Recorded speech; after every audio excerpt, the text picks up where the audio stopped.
یہ آخری عشرے میں آدمی جو ہے اللہ کی چوکھٹ پر ہی جا کر بیٹھ جائے، اپنے معمولات کو توڑے۔ اعتکاف کی روح یہ ہے کہ یہ جو ہمارے معمولات ہوتے ہیں، روٹین، یہ بھی غفلت پیدا کر دیتے ہیں۔ ایک عادت بن گئی، صبح اٹھتے یہ کرنا، پھر یہ کرنا، پھر دفتر جانا، پھر آنا، پھر یہ، اس کے اندر پھر وہ آدمی کوئی جاگتا ہی نہیں، ہوش میں آتا ہی نہیں۔ وہ گویا کہ ایک مدہوش سا ہے اور ایک وہ اپنا سائیکل چل رہا ہے خود بخود۔ اس سائیکل کو توڑو، جیسے 5 دفعہ وہ سائیکل توڑتے ہو نماز کے لیے۔ آؤ یہاں آؤ، آؤ سجدے میں گرے، لوح جبیں تازہ کریں، یاد کرو اللہ کو دوبارہ، اپنا عہد استوار کرو دوبارہ، ایاک نعبد و ایاک نستعین۔ اسی طرح سال میں ذرا یہ 9-10 دن بھی ایک دفعہ توڑو اپنے روٹین کو، جاؤ وہاں ڈیرا لگا لو مسجد کے اندر اللہ کے در پر، سوائے جو ناگزیر حوائج انسانیاں ہیں، پیشاب وغیرہ کے لیے جانا ہے باہر، جاؤ وضو کرو پھر آ کے بیٹھ جاؤ۔ محض فرحت حاصل کرنے کے لیے نہانے کی اجازت بھی نہیں ہے۔ غسل واجب ہو گیا ہو تو نہاؤ،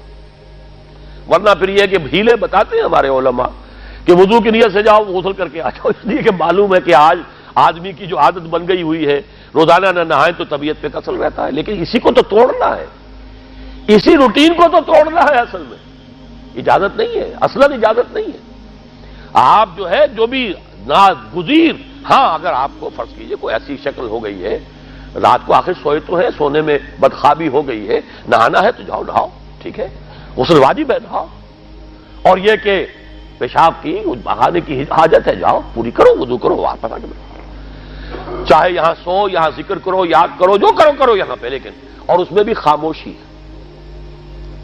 وہاں ہمارے ہاں آج کل اس کے اندر بھی بڑے لمبے لمبے چوڑے پروگرام شروع کر دیتے ہیں، لوگ بیٹھے ہیں گپ بازی کر رہے ہیں۔ میں نے خود میدان عرفات میں لوگوں کو تاش کھیلتے دیکھا ہے، تاش عرفات میں۔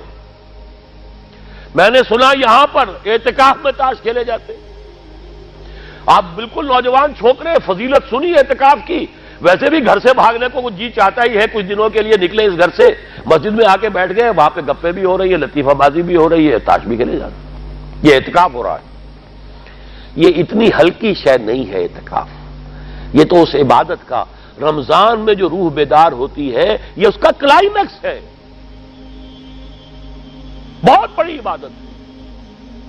لیکن اس میں لو اللہ کے ساتھ لگی رہے، لوگوں سے نہیں، تنہائی، غور و فکر، یا قرآن پڑھو، ذکر کرو، نوافل پڑھو، یا سوچو بچ، جیسے حدیث میں آتا ہے وَأَن يَكُونَ نُطْقِي ذِكْرًا وَنَظَرِي عِبْرَةً وَسَمْتِي فِكْرًا، میرا دیکھنا ہو تو عبرت کا دیکھنا ہو کہ ہر شے سے میں سبق حاصل کروں،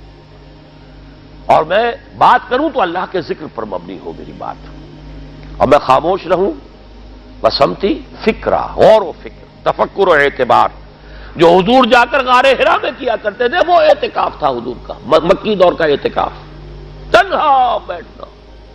اور یہ روایت مجھے بعد میں معلوم ہوا کہ یہ بنو ہاشم میں یہ روایت تھی، حضور کے دادا بھی جا کر وہاں پر غار حرا میں بیٹھا کرتے تھے، یہ ان کی ایک خاندانی روایت چلی آ رہی تھی، یہ جگہ تھی، اور وہ جگہ ایسی ہے عجیب سی، اب تو خیر بڑی بڑی عمارتیں حائل ہو گئی ہیں، ورنہ میں نے جب پہلا حج کیا تھا سن 62 میں، تو میں نے اس وقت جا کر دیکھا تھا واقعتاً سیدھا کعبہ نظر آتا ہے وہاں سے، اور کچھ درمیان میں نہیں، جیسے اس کو سلٹ لیمپ کہتے ہیں، وہ غار ہے ہی ایسی کہ سامنے ایک دراڑ سی بس کھلی ہوئی ہے، یہ اس کے اندر سے وہاں بیٹھ جائیے سیدھی نگاہ خانہ کعبہ پڑ جاتی تھی، تو کعبے کا مراقبہ بھی کیا جا سکتا تھا وہاں بیٹھ کر، دیکھنا کعبے کو دیکھنا عبادت ہے، اور پھر اس یکسوئی کے ساتھ کوئی نہیں، کعبے میں ہے تو نہ معلوم کیا کچھ اور ہو رہا ہے، لیکن یہ کہ وہاں تو آپ بیٹھے ہوئے، تو وہ اعتکاف، یہی اعتکاف حضرت موسیٰ نے کیا تھا 40 دن کا، تب تورات ملی تھی، یہی 40 دن کا روزہ کیا رکھا تھا، یہ اگرچہ قرآن میں مذکور نہیں ہے، حضرت موسیٰ کا تو قرآن میں مذکور ہے، حضرت عیسیٰ کا انجیل میں مذکور ہے، 40 روز کا روزہ اور اعتکاف پہاڑوں میں کیا جا کر، تب انجیل ملی،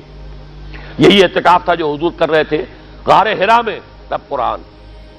اقرا بسم ربک الذی خلق خلق الانسان من علق، یہ تو اس کا ایک عکس، اس کی ایک جھلک ہونی چاہیے۔ میں نے روح اعتکاف پر بھی ایک زمانے میں ایک تقریر کی تھی، میں نے دیکھا چھپی ہوئی تھی، اب پتہ نہیں کہیں اویلیبل ہے یا نہیں، ایک علیحدہ کتابچے کی شکل میں بھی تھی، ویسے عظمت صیام و قیام رمضان مبارک پر بھی میرا کتابچہ ہے، اور عظمت صوم، جس میں کہ پھر میں نے یہ انسان کے 2 وجود اس کے بارے میں بھی خاصی وضاحت کے ساتھ گفتگو کی ہے، وہ بھی میرا کتاب چاہے شاید بات اس پہ ہوں گے۔ تو فرمایا جب تم اعتکاف میں ہو تو ان کے ساتھ مباشرت نہیں کر سکتے۔ تلک حدود اللہ ہے، یہ اللہ کی حدود ہیں،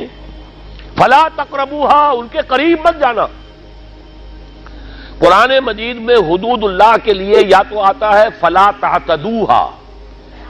یہ اعتداء کہتے ہیں کسی حد کو کراس کر جانا، تجاوز کرنا، اور جہاں زیادہ احتیاط کی بات ہے وہاں فلا تقربوها، آخری حد کے قریب تک نہ چلے جانا، مبادا کہیں غلطی سے قدم جو ہے ادھر پڑ جائے۔ جیسے حضور نے حدیث کے اندر بیان فرمایا الا لکل ملک حمن، ہر بادشاہ کی ایک محفوظ چراگاہ ہوا کرتی تھی، اسی کے جانور اس میں چریں گے، کوئی رعیت میں سے کسی کی بھیڑ بکری، کسی کا کوئی جو ہے گھوڑا وہاں نہیں آ سکتا۔ اب اگر کسی کا گھوڑا یا کسی کی بھیڑ بکری چلی گئی، وہ مجرم ہو گیا، پکڑا جائے گا، گردن ماری جائے گی۔ تو حضور نے فرمایا کہ اللہ کی بھی ایک محفوظ چراگاہ ہے۔ اللہ کی حما کیا ہے؟ محارمہ، جو چیزیں اس نے تم پر حرام کر دی، ان کے قریب نہ جانا۔ تو دیکھو اگر کوئی چرواہا اپنی بھیڑوں بکریوں کو بالکل آخری حد تک لے جائے گا، اس بادشاہ کی جو وہ حد ہے، تو اندیشہ ہے کہ بھیڑیں بکریاں کہیں ایک چھلانگ لگائے اور بادشاہ کی چراگاہ میں داخل ہو جائے، لہذا ذرا فاصلے پر رہا کرو۔ یہ ہے آخری حد تک نہ جاؤ بلکہ کچھ فاصلے پر رہو۔ فلا تقربوها، یہ اللہ کی حدود ہے تو ان کے قریب مت پھٹکو۔ کذالک یبین اللہ لکم آیاتہ للناس لعلہم یتقون، اسی طرح اللہ تعالی اپنی آیات لوگوں کے لیے واضح کر رہا ہے تاکہ وہ بچیں، تقوی کی روش اختیار کریں، حدود الہی کا احترام کریں، اس میں کہیں تجاوز تو دور رہا، اس کے قریب بھی نہ آئے۔